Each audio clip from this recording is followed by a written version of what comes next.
Welcome to GameSpot Live. I'm Greg Kasavin here to tell you all about Kingdom Hearts, which is decidedly one of this year's strangest games. It's a collaboration between Square, the company known for the Final Fantasy series, and Disney.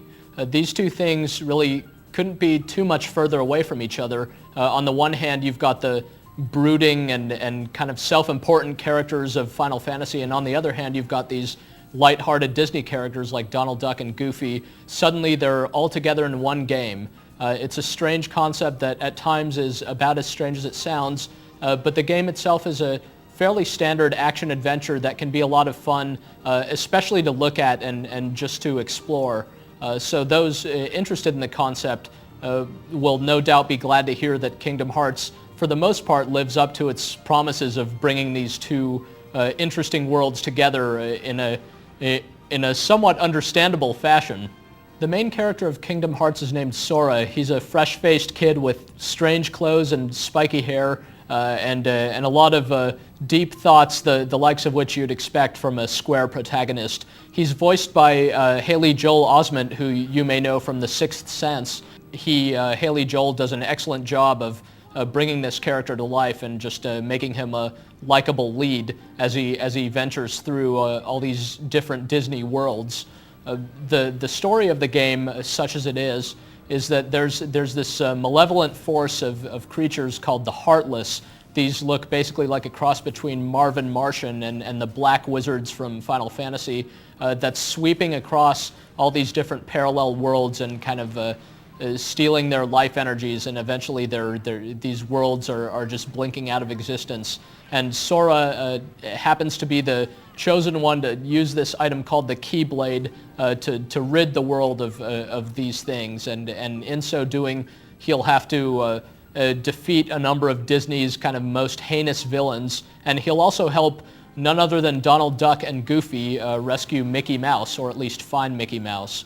It's really kind of a strange plot. It starts off sort of much like any other Final Fantasy game, but turns into something else. And unfortunately, the plot sometimes falls by the wayside as you explore the game's different worlds that are based on movies like Aladdin and The Little Mermaid. Sometimes the game will just turn into kind of an abridged version of those movies in favor of its own original story. So you'll just help a character like Ariel from The Little Mermaid kind of free her land from the evil sea witch Ursula, and then you'll go back to the main plot. Kingdom Hearts has a lot in common with Square's other role-playing games. You gain levels, you find a lot of different items, you gain new abilities that you could kind of equip onto different characters. You learn new magic spells, you even learn big summoning spells, only instead of summoning Bahamut and Ifrit, you'll summon Dumbo and Simba the lion. But beyond that, Kingdom Hearts is really an action-adventure game. It plays entirely in real time. You fight a lot of monsters, and you do this mostly just by hammering on the attack button until you slash them down into nothingness. Basically, there's just a lot of action as you run around from scene to scene, and in between going to different areas, you'll fight various bosses. So though the game has a lot of cutscenes and a lot of story sequences, it's really structured like a standard action-adventure, and it plays pretty standard too. The actual gameplay is pretty fun. There's some platforming elements as you'll have to jump from area to area, and just a lot of different enemies to fight. The Heartless come in a wide variety of shapes and sizes, although you'll only fight a few types in any given area.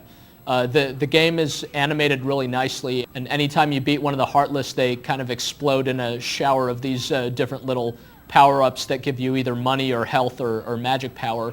So the game just looks good as you're running around and slashing guys up. Also, you'll rarely be fighting alone. You'll either have Donald and Goofy or perhaps some other characters at your side helping you fight.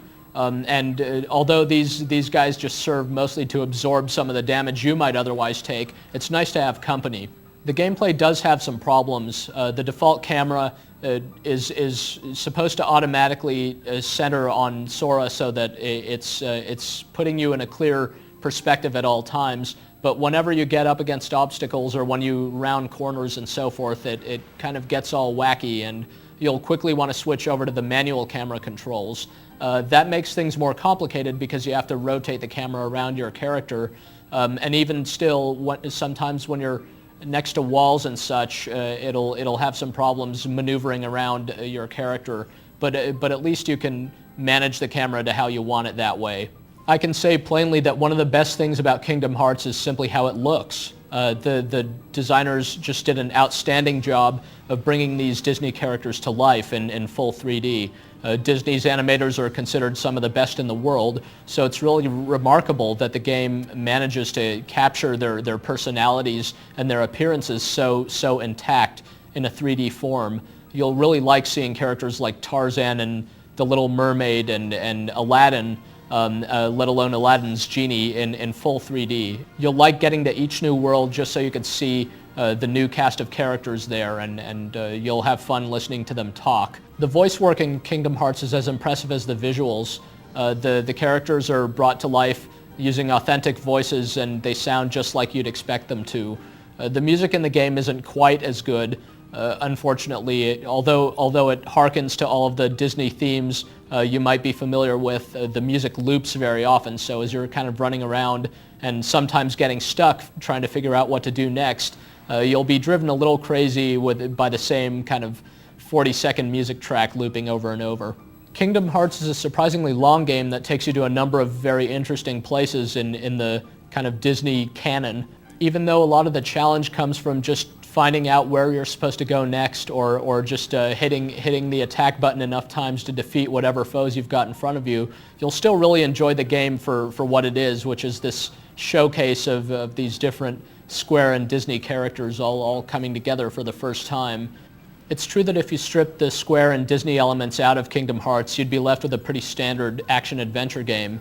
It's a pretty long game, and there are a lot of secrets that you can find if you go off the beaten path. But the gameplay is pretty simple, probably in an attempt to make it appeal to all kinds of different audiences, just like Disney movies do. If you do like the source material, you'll really appreciate Kingdom Hearts for all that it's worth. It's this weird, unusual, perhaps one-of-a-kind game that crosses over two totally off-the-wall things into one successful whole. So don't go into it expecting a deep philosophical RPG quite like what you'd find in the Final Fantasy series, but do go into it expecting to see all your favorite Disney characters and some of your favorite Square characters going at it. Ready? Go!